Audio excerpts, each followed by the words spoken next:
All right, hello everyone. Welcome to the Wednesday show. Normally this would be the Wednesday Roundtable, but it's just a regular table here. It's more like a desk. It's a table. Yep. It is actually it's less of a table and more of like a sick ward where your two lovely hosts are dying together. And not in like a romantic, cute way. In like a this is awful. I misunderstood everything. Okay, don't do that. But yeah, so. We decided for the Wednesday show, as much as everybody's enjoying 7.0, and we already have recorded and will record more stuff about it, we are going to just talk about the major, because we both went, and it was a lot of fun. And if we don't talk about it now, we'll probably never talk about it. Yeah. So that's our game plan. And then, of course, tomorrow on the Thursday show, you'll have plenty of more talk about 7.0. And Theorycraft? Yep, theory crafting also. We'll do a combo of some sort. Actually, we won't. We'll do top 10, but it'll be exciting. I'm looking forward to it. Do we want to Prad, do you want to say a couple sentences about your impression of the patch so far? I know obviously we're going to go in depth tomorrow, but or we're going to I'm going to die, dude. Dude, you're probably less sick than me, all right? So this is something you got to fight through. Being sick. See, I get sick all the time, so this is just par for the course, dude. Like winter hits and I get sick, and then summer hits and I get sick. I get seasonal sickness. So I've never been sick in my life. Well, you should get sick more often. I'm perfect. It's nice to have days off. Okay. So how's 7.0 been for you so far? We've only been in it for 2 days. It's great. Yeah. Love it. Any standouts? No. I mean, I kind of hated it today, not because I disliked the patch, but because I dislike Monkey King so much. And that hero is absurd. Honestly, I cannot think of any hero that has been more overpowered at any point in Dota's history since Dota 2. Dota 1 Slark was really bad. That was probably the only worst thing. What do people what do you don't? Is he too tanky? What do people build in that you hate so much? It's just a skill thing. His ability to deal 800 damage at level 7 with just auto attacks and phase boots is ridiculous. And then heal himself to full at the same time. Yeah. And then on top of that, he has a 2-second stun. And that does damage that scales into the late game because it's based off of his items. Yeah, not at level 7 though. No, not at level 7. But as the game continues, and he can heal off of it, all his hits with the Jingu Mastery. So for instance, earlier, I don't. So the hero, and I've only played a half dozen games so far of the patch, but the hero itself, it feels like a very feast or famine hero. Every time I've lost to it, it's just he gets ahead and he stays ahead and it's unplayable. But every time I've beaten him, it's okay, he's way behind and we just have to keep him way behind and he's pretty bad. Yeah, he reminds me a lot of Ursa, honestly. He wants to be in the middle and fucking being in that fight, but if he's not tanky enough to deal with your damage, you can just fucking push him down and then he never gets back up. Yeah, it just seems like I'm always concerned whenever a hero is introduced or reworked that does a lot of very unique things or does things that other heroes don't do. I'm always a little concerned balance wise because he just has a lot of very unique features that are hard to balance fundamentally. I don't know. I feel the only thing that's good about him is his Jingu. Everything else is pretty whatever. Boundless Strike, his little nuke thing is good, but it's not it's not completely insane. It's just that Jingu is. Yeah, I think Jingu is the insane part. The other abilities are just good, and the fact that they all scale with his items is very Primal dominating. Swing huh? Primal Swing doesn't. His jump down off trees that's at least okay. But it's not that's great. Yeah. I mean, you're right, but also that's a slow and an evasive maneuver. That's not the base of your damage. That's just a coincidence. Yeah. I mean, but his Q scales with all his items. Jingu scales with his items in the sense that you buy Echo Saber and get 2 hits and you build into attack. Well, you don't build into attack speed, but you get attack speed. And then your ult obviously scales with your items. It just, when I think of comparisons to other heroes, God, I apologize for how nasally I'm sure I sound on this recording. Rest in peace. But it's just when I think of him compared to other heroes, it just like why would you ever like it's such an advantage to scale with your items when you have these kind of abilities Yeah. that it really bothers me. So I know do that think it like bothers you. I don't think it's a great point though. I think it's a good point. I'm sure you do. It's your point. Well, I just like let me pull up. Like, let's see any other hero. Man, What other assassin.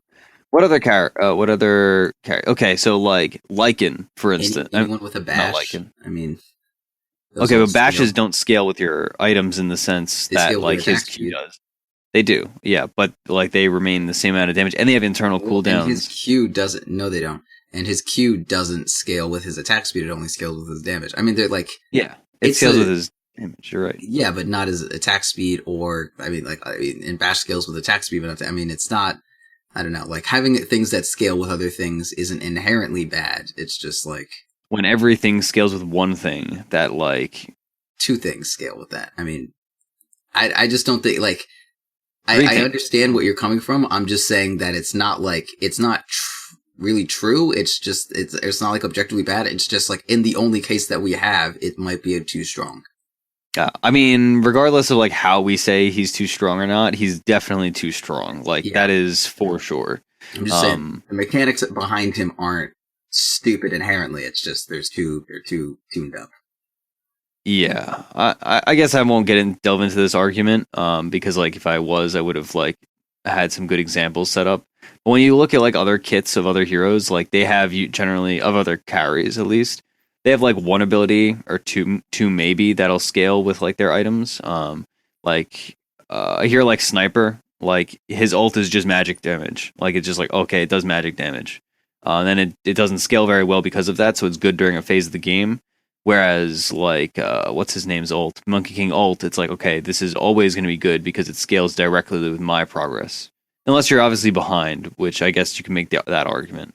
Yeah, I mean, he has one more ability that scales with his, like, attack stats than most other carries, and I don't think that's...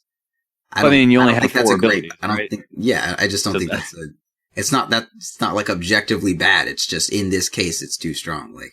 I think it is just too strong in a whole like well there's a good word for this, but when you think of his whole kit in his whole kit, it's like everything is really good, and then like everything scales well as the game continues, like nothing falls off. It sounds like he's overpowered and that's it. Yeah, okay, I mean, yeah, but it like when you say something's overpowered, right, you have to give like reasoning. I know, why. but the reason he's overpowered isn't because things work off his attack damage. It's because they work off his attack damage like too well. Like just the numbers are too big. Like the fact that he gets plus 200 damage is too much at level 7. Yeah, that's it. That's the old like. Okay. I mean, yeah. So we're in agreement, more or less. I think I just tried to be overly specific. That was really like I think it was like my third game of the patch. Only in one game he was banned, and then another game you picked him, and then in his third game I mided against him as Marana, and I was dominating him. I was having a great time. Everything was going fine, and then he hit level 7, and he literally just like had boots advantage over me and hit me 4 times and did 800 damage, and I was like, what? Like, and then he healed to full off of like right after that. Yeah, there's like a game I was on AM, and like I was just like, oh, I'll burn his mana out, and then he got his stacks up, and I was like, oh, he's low, I'll get him. And every time he hit him, he was just fucking full health. I'm like, Jesus Christ, this is fucking bullshit. Yeah, He's totally a mid though, right? Like he's a mid. I think so. After midding against him, I don't like I feel like he's definitely a mid. I mean, like you could probably get away with safe lane, especially now that safe lane's like this dual lane thing. It's not like a antiquated tri lane. He's just like he's Ursa with like 300 attack range and a poor man shield, like pretty fucking good. Yeah, and he can jump through trees and like do other stuff and make a whole bunch of him. But he doesn't farm creeps that well. This is the kind of balancing thing. That's why I think you put him mid. That's fair. Okay, so I mean that's our 7.0 talk so far. At least, obviously, we'll go much more. We've already gone 7 hours worth of in depth on Monday, but we'll go in more depth on Thursday. So On that note, yeah, probably 2 hours, maybe less. We'll see. Because people are probably going to be working through that 7 hour patch notes for a while. All right. So let's talk about the major. So do you want to give like first, like overall, what did you think of the major? I liked it a lot. This is my my fourth Dota event. So it wasn't like incredibly like crazy hype. Like some people we were hanging out with, this was their first Dota event, so they were like freaking out. I mean, I still lost my voice, right? And Ad Fitum was the most hype thing to ever happen in my life. But you know, it didn't. I don't think it's quite as good as TI. Even though I love the venue, I loved how small it was. Small venues are the best. We didn't really take great advantage of our press passes. Not gonna lie. I feel like we should have gone to the after party because it seemed like it was like the one after party that was like actually good as opposed to every other after party. I was gonna say I'm pretty happy I didn't go just because like I had to take a train and I'm already like losing my voice. So and like and we had that 7 hour recording Sunday, so I think it probably would not have been in our best interest. But I do agree with you that I was pleasantly surprised for the sake of our friends and everybody else that went that it was good, because one of the big reasons why we didn't go and I kind of campaigned for not going was just like every other Dota event, the after party is just people complaining about the after party. It's just like, oh, the music's too loud. Oh, there's too many people. Oh, yada yada yada. So that was really like that disillusion here, like that kind of bird in the party. Sucks. Yeah, oh yeah. There's so many birds in the TI after party. Like so many birds. Yeah, it's ridiculous. It may as well be like an aviary convention. It's some fucking Hitchcock shit, dude. Yeah, absolutely. Or it's like The Crows, or what's that really bad movie with the birds? Not the Hitchcock one. Oh my god, now it's gonna bother me. Oh, I know what you're talking about though. The one where they kept making the fucking like the Yoko Ono jokes.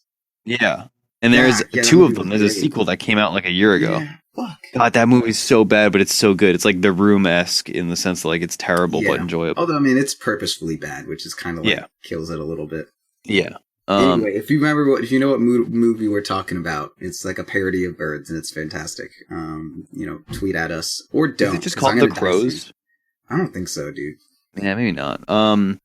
Anyway, so yeah, the after party seemed pretty hype. I'm glad people that went and had fun. Man, I guess that'll convince me to go to the TI after party this time, provided we can get in, which is always a nice thing. Although I imagine that shouldn't be too much of a problem. I just flash people and I can get in anywhere. Yeah, same. So what else did you think about the event? I know, like, I cut you off right as you were beginning your... No, I don't have anything interesting to say, as always. Okay, that's fair. So yeah, I mean, I definitely agree with you on the ad fitum part. I guess I'll just branch into mine. So this was my third Dota event. I'd gone to ESL 1 New York like 2 years ago, and then TI, obviously, this past TI 6, and then this. And it was a lot of fun. I would say somebody asked me, I forget who asked me this, but they were like, oh, was it better than TI? I was like, well, it's just different. Like, both were very enjoyable, just in different ways. Because they're very fundamentally different events. Like, TI is humongous. Like, TI, I don't remember the exact seating for, like, the stadium that TI's at, but it's like 10,000. 16,000, but I'm probably wrong. It's something like that. Like, it's in the teens of thousands. So it's just, it's just huge. And whereas the Wang Theater in Boston was like 3,500 seats, and like, especially in the first 2 days that you didn't get to go to, but I was at, the venue wasn't even like, it was like more than half full, but it was not full by any means. So like, you can actually see people and you just run into people and you don't have to like think too hard about like, oh god, how am I going to run into blank? Like, people are just like around, like you just see the same people over and over again, which is nice, both from like a standpoint of like somebody like us that like we're trying to meet people and like people are trying to meet us, which was a lot of fun, or the standpoint of like if you're a fan that's like, oh, I want to get a picture with like Slacks. Actually, Slacks is hard because he's super busy. That guy works like crazy. He's really hard. I don't think I ever saw him like at the event. Like I saw him many times at the venue, but I don't think I ever saw him like taking a break. Like that guy was always like taking photos or making skits or doing whatever. Like that guy's the bomb. Anyway, regardless of if you like his humor or not. Like beat up an old lady though, which was a little awkward. Well, I mean, I'm sure that was for a skit, right? And then it just like it didn't make the cut. No, it wasn't. Well, to each their own. So you got to make your money somehow, right? Like Dota doesn't pay much. No, that's fair. But yeah, so I just had a lot of fun going to an event like that. That was very different than something I had been to than like TI. And I mean, it sounds like this is not going to be a consistent major because it was like a last choice, or like a fifth choice or whatever, because they had some other things fall through. It sounded like. So unfortunately, it doesn't sound like we're going to have another Boston major to go to. But I'm very glad I went because I was a little like on the fence, honestly speaking, like a few weeks ago. But it was super fun. Yeah. Honestly, like I enjoyed the event. Don't get me wrong, but like the main thing I enjoyed, honestly, was just like hanging out with people like after the event. Like karaoke was incredibly fun. Yeah. And just like going out and getting food and stuff was nice, and just like meeting other like Dota people. Like the games were great. Don't get me wrong. I love watching some Doot, but the experience that you're not going to get. I mean, I like hanging out with people. So. Yeah, I do think actually this is a good point for anybody that's like thinking about going to a LAN. If you've never been to a LAN before, I will say the viewing experience is very, very different. And obviously, like, I like that's an obvious thing to say. But if you're like actually trying to watch Dota and like learn or really enjoy the teams, you're gonna have a better experience watching at home in like being able to watch multiple streams at once or be able to like go to player perspective or be able to like look and see what people are talking about. Whereas like if you're at an event, it's a very different experience. Like it's like a sporting event, right? Like people are just yelling and like getting excited. It's very hype.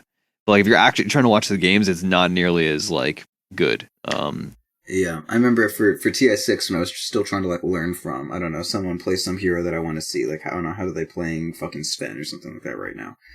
I would like go back and I would watch the replay even though I was at TI. I'd be like, okay, I'm actually just going to watch this when I get home because I'm just going to try to enjoy it for the fun of it right now. Yeah, absolutely. That was something that like, I think Skrunk was the first one that told me that because he had been to like a few things before I'd gone to anything. And he's like, all right, if you're going to watch a game, like, do your best to just like have fun because the actual viewing experience is like very different. And so that was a good time, especially like Dota compared to like a sporting event. Like Dota, a lot of times, like when I watch Dota, I will like usually go into client and like be switching around from like player perspectives and stuff. And compared to like an event where it's like, all right, like you're stuck and you're only watching and listening to the casters. And so it's different, but not in a bad way, just in a different way. I was gonna say, what do you think was the best game? But everybody knows the best game was Game 3 of the Grand Finals, Ad Finum versus OG. That was.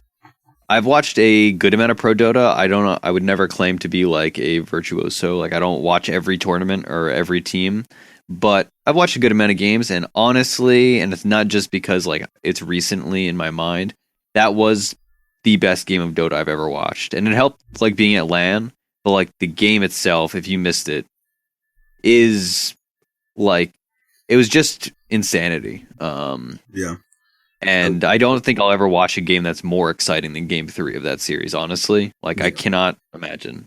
Yeah. Game I think it was 2 of EG, maybe it's either 2 or 1 of EG versus DK at TI4 was probably the most hype I've ever been in a game, but that may have been it was like my first Dota event. But that game was fucking legendary to me, man. Like that game was fucking incredible. But the Ad Finum game is definitely in the running. That game was so fucking good. But I'm not gonna say like the story of it being like Ad Finum in the finals was like a large reason of why it was so unbelievably hyped. Like the game was crazy, and everyone was playing super well. But like a large part of it was like if the game was presented to me without context, I'd be very excited. But like the story behind it is like really what like elevated it to the next level, I think. Yeah, honestly, like the Ad Finum as a team made the event. Like honestly, like the money I spent to get, to and from the event would have been worth it if I only came there for Game 3. Like that's how hype and fun it was, honestly speaking. Yeah. And Ad Finum as a team, like, was just absolutely bonkers. Like they did. It was interesting to me because the event had a not stale meta, but it had a very figured out like pattern based meta. Like people would go in waves, and like one day people would just be like, all right, like everybody's just first to either picking or banning Luna Shadow Demon, and whichever team doesn't have Shadow Demon picks Rubik, and that's about it. And then like that started getting banned, and then people started doing Alchemist stuff, and then people started doing Naga stuff whenever Alchemist was banned, and it was very like linear. But Ad Finum just like threw that on its head, and like they were running fun stuff like Puck and Morphling, Bounty Hunter, yeah. And they just like were a very like heartwarming team. Like it was just very refreshing to watch, I should say. Maybe that's a better word. Yeah, it was just very fun. And, like they were just happy to be there. I like fiend any like victory ceremonies. Like there's this Italian concept of fiero, which is like the thrill of victory. And we don't really have a very good equivalent word for it in the English language. But a lot of sports ban that in America. Like you're not allowed to celebrate after you do good things. Fucking stupid. Yeah. But like when I was watching a lot of StarCraft 2, like one of my favorite videos is just this like 30-second clip of this dude, Sokka, like Socke, and he beats Dongre Gu, who was at the time the best Korean, probably the best Korean Zerg, and maybe the best Korean period. But he beats it in just like a non-streamed like match. In some bracket to get into MLG or whatever. Like he just fucking like beats him and knocks him out of the tournament. And just like, it's just 30 seconds of like just like a camera behind him at the computer. And then eventually like he wins. You can see him kind of like moving up and down in his chair. And then as soon as the GG comes out, he just goes like, oh fuck yeah. And just like slams his hand on the keyboard, like turns around and hugs his friend. And like, I've probably watched that video about 100 times. Like I just love that shit. And then when you get like teams like EG or whatever, and like their wins, like, okay, yep, we won. Like, you know, win the TI, like, oh, we're so shocked right now. We're tired. Like, I don't fucking care. Fuck you. Freak out. Like, I want my fucking empathy. Like, I fiend that shit. Give me some fucking empathy Fiero shit going on. Like, that's what sustains me. And Ad Finum gave me that. Like, I'm sure you've had, like, you know, you see these fucking, like, esports nerds, you're just like, man, what would I be like if I fucking, like, was up there winning a tournament? Like, that would be me. I would be fucking slamming shit and jumping around and, like, screaming at everyone. So, like, I love that. Yeah, I'm super into it. I'm in a similar boat where I love, even when it comes to traditional sports or really anything. I like competition, but I love rivalry. And like, I think I was talking to you about this, but like my dad is super into baseball and I work for a sports memorabilia company. So like I'm always around traditional sports. And I love rivalry stuff. Like from a young age, my dad was like, Sam, you can watch and root for any baseball team you want as long as you hate the Boston Red Sox. And that's just because he's a Yankee fan. Like that kind of rivalry has developed. So I love that kind of stuff where like it's emotion behind the game that like it intensifies the game experience itself, right? Like that game 3 that we were talking about would have been hype no matter what teams were playing it. But because it was a team like Ad Finum versus a team like OG, which OG is a very fun team in and of itself. But like Ad Finum is just like they have that going for them where there's like all this ancillary stuff besides the game that makes the game more enjoyable. So that really like made the event that much better. And I'm super into it. I know like for anybody that watches our streams for like who couldn't run a team practice or even like when I play solo queue, I cheer for myself every time I make a good play or like every time we win a game. Like I'm all about it. So in no world would I think I'd be nearly as emotional as Proud after a win, but like I love that kind of stuff, like boasting and all that. We're both definitely guilty of the whenever we do something good, or like I'm so fucking good, like that kind of thing. Yeah, which is it's the most fun. Like whenever we played tournaments, and I don't think I've ever really played that much with you, at least when we were winning. But like I used to. Like one of the first teams I was on, we would just always do Lone Druid solo safe, and I would just always get the kill no matter what. And like every fucking time, it would just be like, "Fuck yeah, got the fucking kill, piece of shit, fucking offlaner." And it was just like the best fucking feeling. It's like, oh man, our lane's not doing great, but fucking Proud always kills his goddamn lane, and it's great, and I love that shit. Yeah, I think maybe my most said phrase in team practice is "Tell me how good I am," or just on stream. Like I live for that kind of like grandstanding. Not to say that Ad Finum was not grandstanding by any means, but they're like emotional, and I like that kind of stuff. Like when you make a good play, you should feel something, and that should show on like your face or your actions or something. So that's like it really intensifies the experience, and like I'm sure you get that like watching at home. I shouldn't even say I'm sure. Like I mean, you definitely get that at home, but you get it even more at a LAN. So that was nice to be around, especially like Ad Finum was a really good team, and obviously like the meta has changed a ton, or the meta has not developed, but the game has changed a ton. So who knows if like they're still going to be amazing? But like if they become like a real top tier team, which remains to be seen. Like that's like their first big thing, and like being around for that, it was sick. Like I'm all about it. So let's see, what else about the games? Was there anything like that you really took away from the games themselves?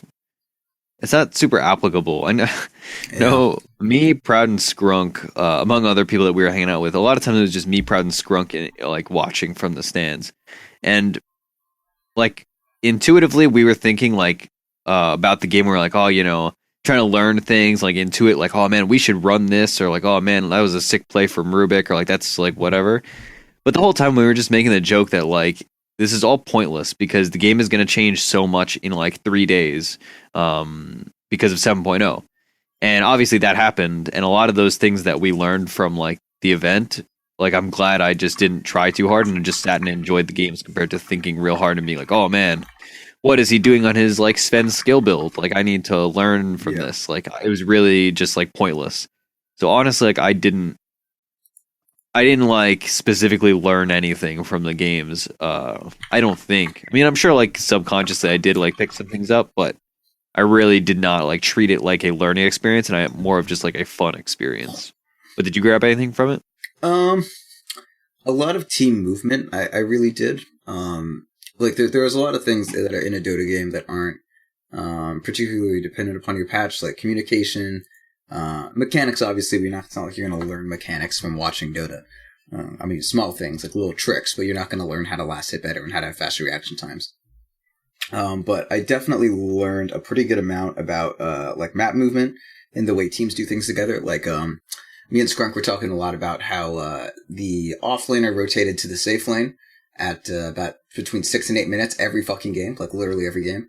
And that's something that I have been trying to do with rotating from the safe lane to the off lane. And either way, the idea is that you just rotate a large section of your team to a side lane at somewhere between 6 and 8 minutes. So I've been trying to do that a lot more when Scrunk isn't able to, and he's been trying to do it when he is able to.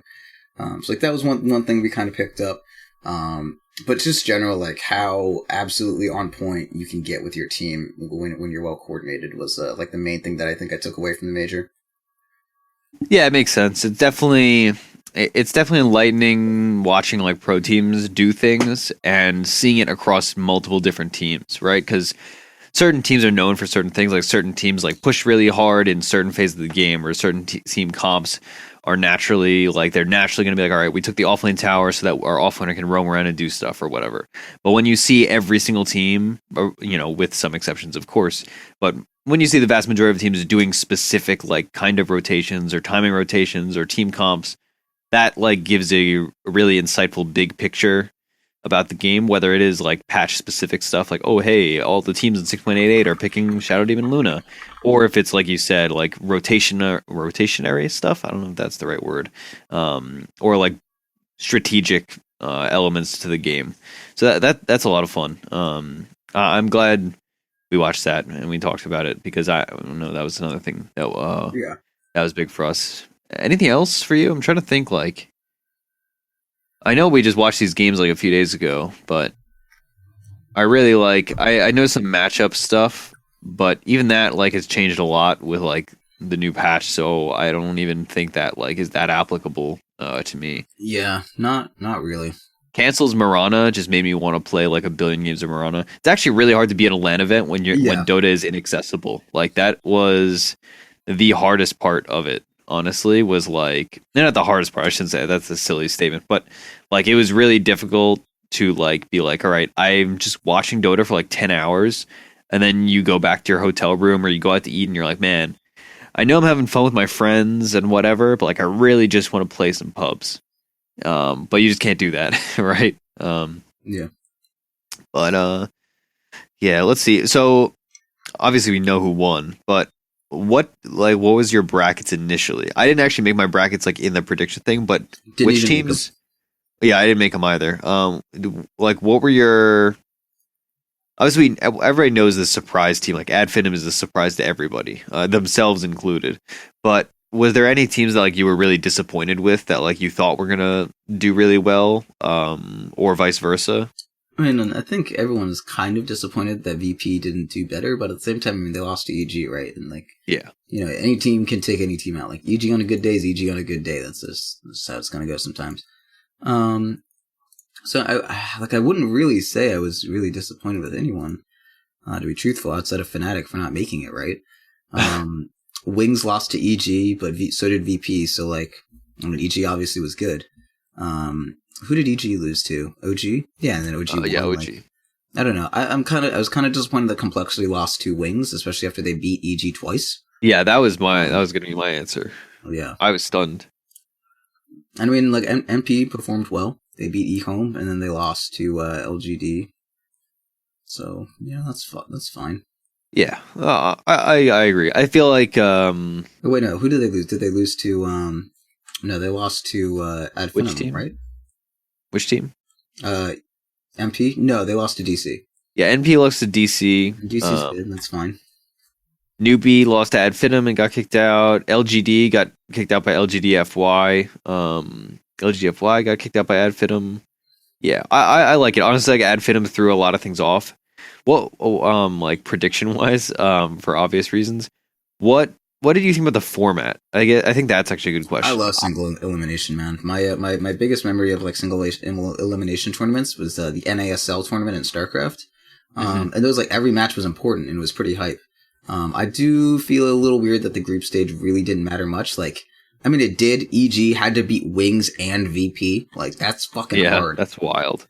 So, I mean, it did still matter, but it's not like, like VP finished first, but they just like lost to like a bottom seed team and then they were out.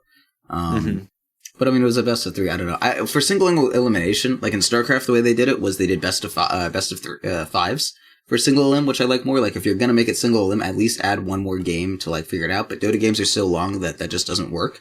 Yeah. I have to play so many in a day, like series wise. Yeah. So I think it was fine, and I liked it for like, every fucking game mattered. And if your team lost, your team fucking lost. The only thing that maybe I didn't like the most about it was, if you missed the first couple days, you may just miss the team that you wanted to see. Like at TI4, like a lot of people bought the tickets like, oh, I want to see Alliance play, and then Alliance lost, before they were, because like the TI4 was just the last 8 teams was the main event, the live stuff. So like, a lot of people can't make it on weekends, and there's a good chance, you make it there. People just get fucking knocked out. But at the same time, like it's not like you can't knock anyone out until like 2 days before the event's over, right? So I think it was fine. Like I like single elim. Yeah.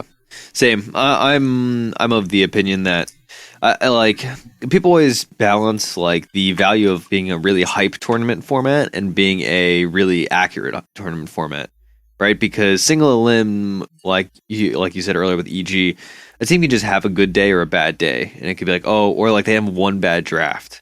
Like I can't remember exactly. I know like Complexity had one game that they lost, and it was like the draft was just off. Like Swindles still like clearly had an idea, and that just didn't pan out. Like maybe something got banned. And then it's like, all right, well, you're 50% of the way to just getting knocked out of the tournament because you had one bad game.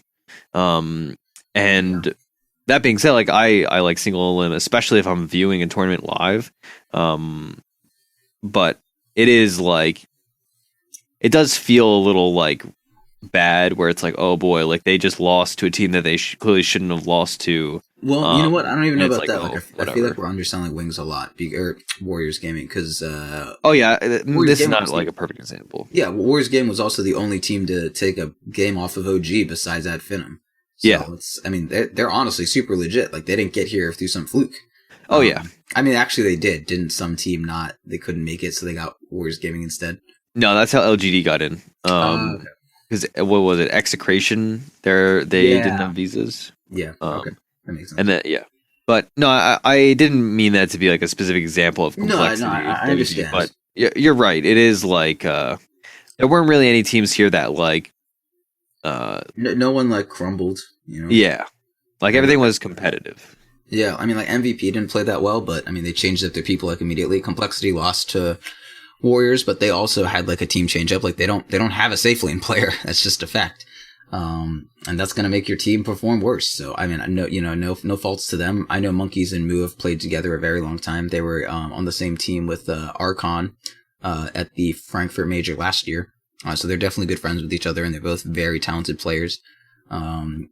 And so that, I mean, they're going to figure out how to work together if they stay on the same team, because, people who like each other normally figure it out, right? Like, me and you, like, no matter what, position we're in, we, like, often hash it out pretty quickly. Like, I just changed the way I play around your mid now, and that's good.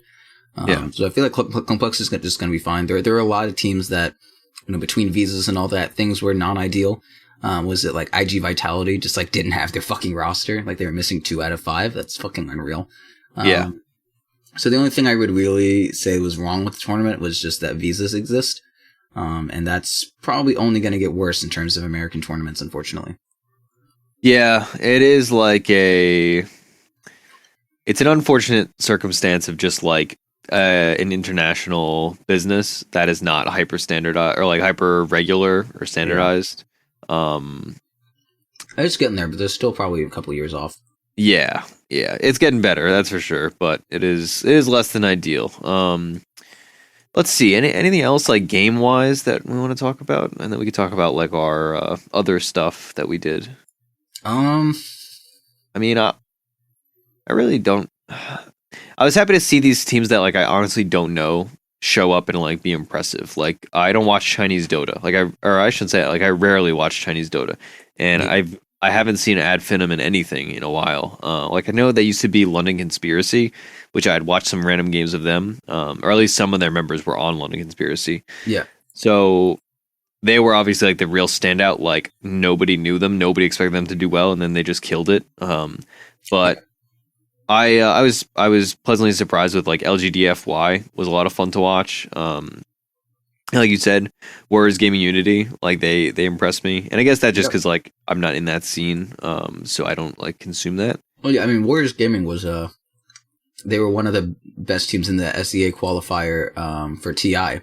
Yeah, they were like, they're like, wow, these guys are actually performing really well. Who the fuck are these kids? And now they're rising up. And the same thing with Ad Finum, like they kept being there, like, huh, okay, like London Conspiracy. Oh, they made a land. That's interesting.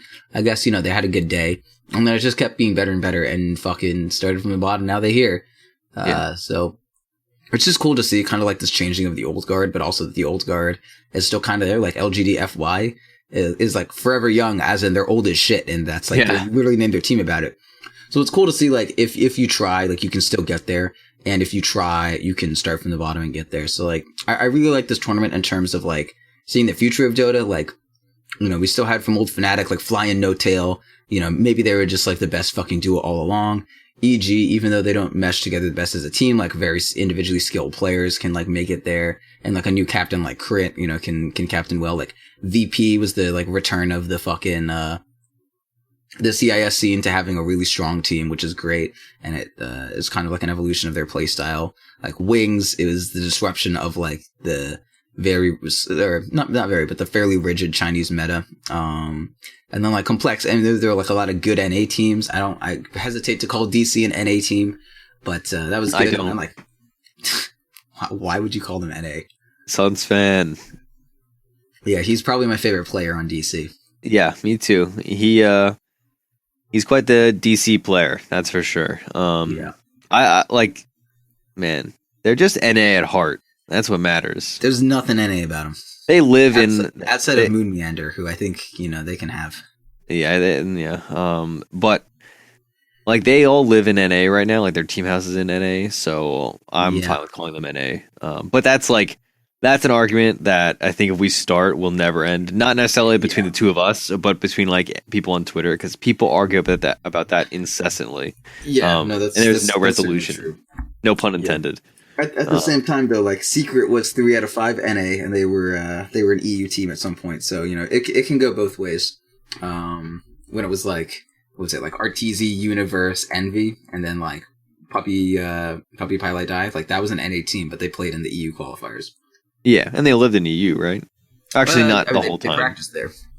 They boot camps there. But yeah, I mean, just like the organization was there, so they played there. So it can go both ways. It's just never been as strong as like, fucking 4 EU players, and like then they kick the one North American and find one other, so that they're still kind of NA. Yeah. I just don't want what happened to StarCraft to happen to us, man. Yeah, like too much of one region. Yeah, just like all the people moved to the weaker region, like when in the qualifiers, when like a bunch of EU teams went to the American qualifiers, because the American amateur scene sucks, and flooding it with Europeans is not going to help. Yeah. And they lost anyway. Yeah, they did, but it was. I mean, like maybe they beat. What was that fucking? What was it? The South American team at last year at Frankfurt, Peruvian team. No Escape, was that what it was called? No, Escape Gaming is Cinderen's team. Oh my god, what was it? What is it called? Oh my god, I know their logo. It has like a scythe. Yeah. No, it wasn't Not Today. Oh, not today. Oh, Unknown. Unknown, yeah. They were the ones that did all the taunting. Yeah, like they got out into the open qualifier, and they like fucking got through the regional qualifiers, and they did great. But I mean, like, it's gonna be a lot harder for a team like that to get there if they have to go against fucking like Elements Pro Gaming and Pro Dota .ru or whatever and shit like that. Like, I mean, those teams deserve their opportunity, but so do American teams. Yeah. So, I mean, the point of regional stuff isn't to like get the best teams to go to TI. Otherwise, you wouldn't have anything be regional. It's to get regional representation and keep everyone interested. Yeah, and people always like used to bring it up for like why does SCA have a slot specifically? Because every tournament or every TI for like a few years it was like, all right, SCA team just instantly loses and is always last. Like but it's important, team and then the one other team. Yeah, but it's important for representation. The other thing, like, oh my god, I just had a thought on that topic. MVP. And not MVP. MVP's dope, dude. I love MVP. I know, that's what I'm saying. Like, they were given slots incessantly, and they kept failing, and now they're really good. Now they're great. Or they were, anyways. This tournament, not so much, but, Yeah, the thing that I like about... Oh my god, I literally just lost my thought again. Oh, the problem that I had regarding the EU teams playing the NA qualifier was the EU qualifier had already happened. So they had the chance to play in 2 qualifiers, whereas NA only had the chance once. So, the NA could have played in the EU qualifier, but it's not like they needed to. Like, they didn't know whether or not they had to. They didn't know if it was worth their energy. Yeah, I guess that's fair. But, like, if you already know you lost out on your first chance, you're going to try a second time, whereas you're less likely to try that first time if you have another time that you're planning on. Yeah, like, if it's a new concept, you're not going to be like, well, let's try this. Like, oh, we lost. Hey, there's another one. Like, you guys want to try that? We're already together. Like, might as well do it. And then be like, oh, yeah, let's do that. Whereas in NA, it's not like you can be like, oh, let's play the EU. And they're like, nah, dude, we got NA in 6 hours. Let's just, chill. Yeah. Okay. Do we have any more thoughts? This is honestly just going to be a short episode in large part because we're both sick. I've been sucking on a cough drop. Yeah. I have not for the sake of audio, but yours is fine. So I know, maybe I should have. Maybe I should have taken a page out of the book and had a cough drop too, but who knows? I feel like if you just mimic what I do more often, you'd be a lot better off. God, I don't even want to think about a world where I mimic you because that's dude. Oh yeah, that was the best part about Boston is that I bought a cape and it was pretty fucking dope. Not gonna lie. Yeah, it looked pretty warm. It was. I'm not a cape wearer. You'd be the cutest little cape boy. Dude, you can be my Robin. Get like a black one with like yellow inside. You can be my Robin. Yeah, now I definitely am not going to do that. You kind of look like a Robin, not going to lie to you. Oh yeah. Especially Robin from Holy Musical Batman. God, if you guys haven't seen that, go watch Holy Musical Batman. It's great. You always wear those little green booty shorts, so I feel like you're already kind of in the mode for it, right? Exactly. It was very cold in Boston, in large part due to my small green booty shorts. Well, yeah. Anyway, Boston, like, as a city was nice, honestly, and I say that, like, begrudgingly as somebody that lives close to New York City. Fuck cities. Yeah, I'm not a city person. That's for certain. You're not a city boy. Fortunately, I had adults with me in the sense that I had people around my age that are competent with cities, and they just saved my life. Like, Grouty and his friend, who is a Bostonian, Grouty, Grudon, G-Bag. Rumbo. Yeah, G-Wizzle, as they call him. Good old G-Wizzle, the G-Bag. Yeah. His nice Bostonian friend and his Bostonian friend's girlfriend led us around, and it was just like easy because I was like, oh, let's follow the adults. Yep. And then just get anywhere, and you're like, GG, easy.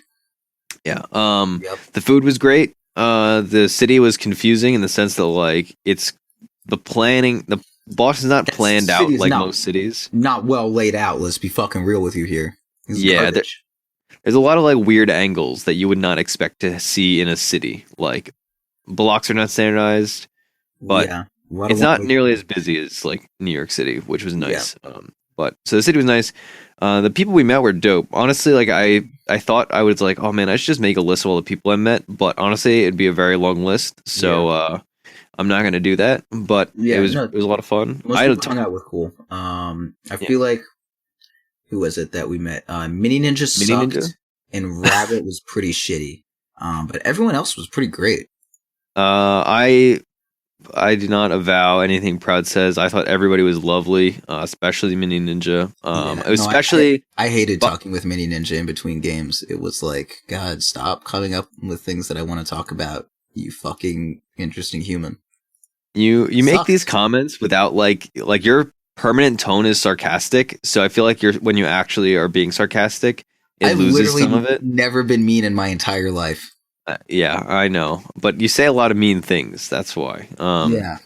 But it was a good time. My personal favorite, I shouldn't say favorite, but one of my favorites was Dunzo Daggins, who he noticed me before Proud, which was nice. Yeah, dude, he didn't even I had to ask for him to shake my hand. I was like, "You're gonna shake his fucking hand, but not mine, you fucking sniveling Quim piece of shit." And then he did, and I was like, "All right, you're okay now." Yeah, now he definitely likes me better. Well, it's because like you have a very like bold aesthetic that is very noticeable, whereas I do not. Well, it's just because I wear a giant yellow hat at all times, and it's very easy to notice me. Yeah, you're basically always in a cosplay of bananas. Yeah, that okay. It's more like the Xanthos gear from Dark Souls 3. I just have a big yellow cone on my head at all times. But I was thinking more like Burt Reynolds from Celebrity Jeopardy. Okay. Yes. It's all like that. That's okay too. Yeah, but that was great. Everybody that came to the meetup, unfortunately, like Proud, you and Scrunk came by Friday, Saturday, so you guys could not come to the meetup on Thursday. Yeah, the meetup was great. Props to G-Bag, G-Wizzle for figuring that out, because that venue was awesome. It was a super fun. Yeah. Met a lot of cool people there. That was a good time. I'm really, really, really bad at bowling, I found out, especially while not entirely sober. You need to bring the little bumpers up for you, buddy. I don't hate myself nearly enough to put bumpers up, honestly. I hate you enough to put bumpers up. Well, that's why you didn't make the brackets and click the put bumpers up button. What? There's a button that's like, oh, put bumpers up for certain players, but we didn't hit that for anybody because we're all adults, and when we're bad, we're bad. We're not like, we don't. Yeah, we die like men. No shields, no blocking. Yeah. I know that life. So I'm about it. That was a lot of fun. Yeah, props to Growdy, honestly. Like I didn't even know that he was like good at things, and then like all the socializing he was doing was like, wow, Growdy getting that hustle.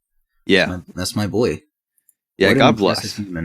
And of course, like we hung out a lot with Leafy Peachy, Rabbit Teeth, Katie, who also Rosie, but I know too many people named Rosie that like, so yeah. I guess this is a good, not really a full tangent, but the issue whenever we go to LANs, definitely for me, and it sounds like it's like this for other people, is mixing real names and like internet names. So we even have this on the podcast. Like you call me Sam sometimes and Ursi other times and vice versa. And like, I never call you Greg, but like I stick to like Proud. It's a shit name. Proud is awesome. I'm Proud, like Greg is a nice name. I like the name Greg. Thank you. Just like Scrunk, like dude, James is like a classic good name. Yeah, but he's Scrunk. Like, look at him. He's fucking Scrunk. Yeah, that's true. But that was like a constant difficulty. I was like, man, I need to like. I think I called Peachy like 3 different names in rotation. I was like, sometimes Olivia, sometimes Leafy, sometimes Peachy. But so that was a lot of fun, and yeah.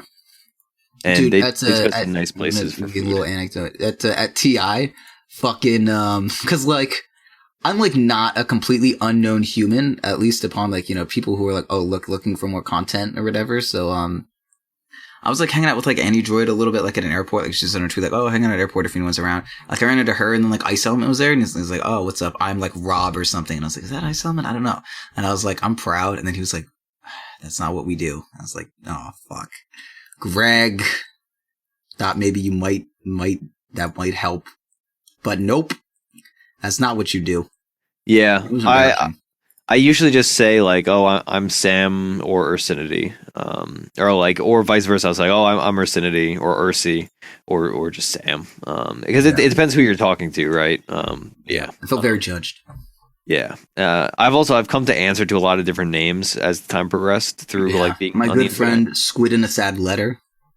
Yeah, It was a frozen squid and a sad letter. I don't care, honestly.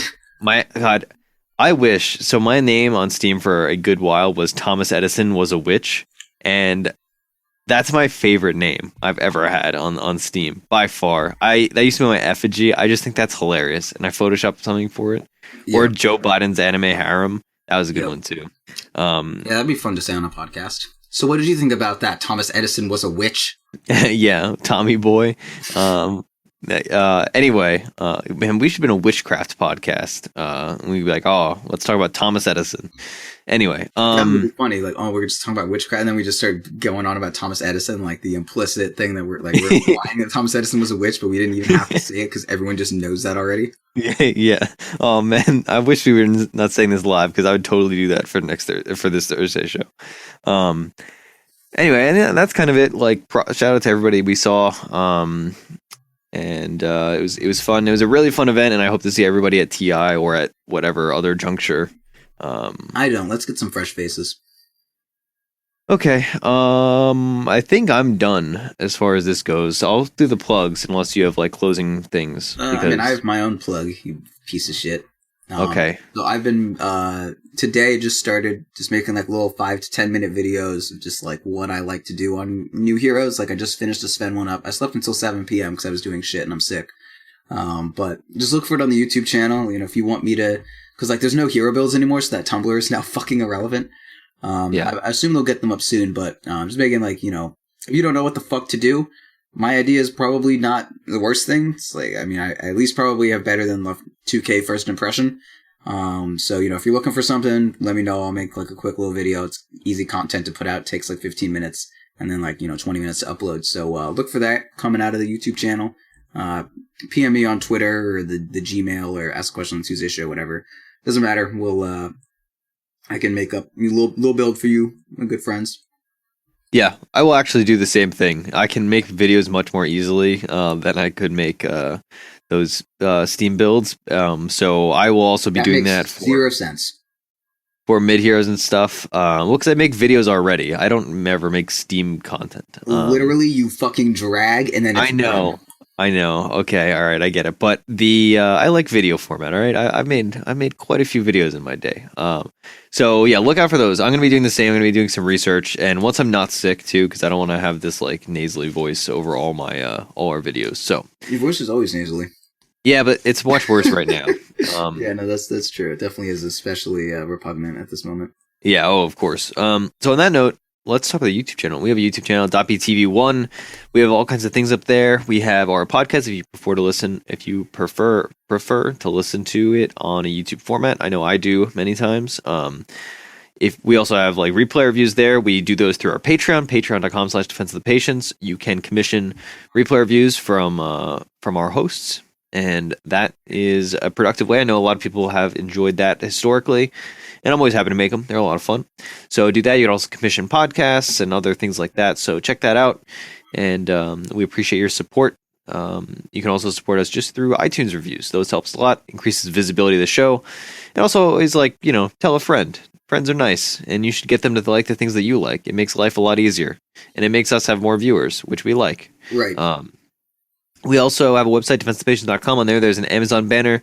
If you're doing late Christmas shopping like me, I'm buying hot sauce for my cousin, which has been more complicated than I would have thought. Go through that banner and send us a tiny little cut. Costs you nothing extra. Gives us a little, helps us support the show. You can also check us out on Reddit, r/Defense of the Patients. You can email us questions, concerns, etc., resumes, whatever. Just email us, defenseofthepatients@gmail.com. Of course, we have the Tuesday show. We didn't do it this week, but Tuesday Q&A is a thing that requires questions, so you should send those in to defenseofpatients@gmail.com. And last but not least, we stream on Twitch, twitch.tv/.ptv. I'm very excited to get into some 7.0 streaming. I am sure Proud is in the same boat. Again, once I'm not sick, because I don't think anybody wants to watch me stream blowing my nose every 5 minutes and dying. So yeah, there may be some weird fetishes out for that. All right, boy, I made it 55 minutes and now I'm back to dying. So on that note, I think we're just going to close it out, shall we? I think that's it. Oh, on Twitter. Coaching, you can pay for it. Message the emails. Twitter is the last thing that I forgot. I'm at Ursinity, Proud is at Proud Dota. Our show is at .p_show. And that's it. We're going to close the show. It's been fun. It's been real. Thanks for listening. Hopefully everybody's enjoying 7.0. Look forward to our Thursday show where we give an abbreviated version of the 7.0 patch notes, our highlights, our lowlights, etc., etc. Our red lights, our green lights, our blue lights, our sheep lights. Anything else, I'm done. Good night. Goodbye. Godspeed. I don't know. Somebody else's I hope I die. exiting thing. Yeah, same. I feel like death.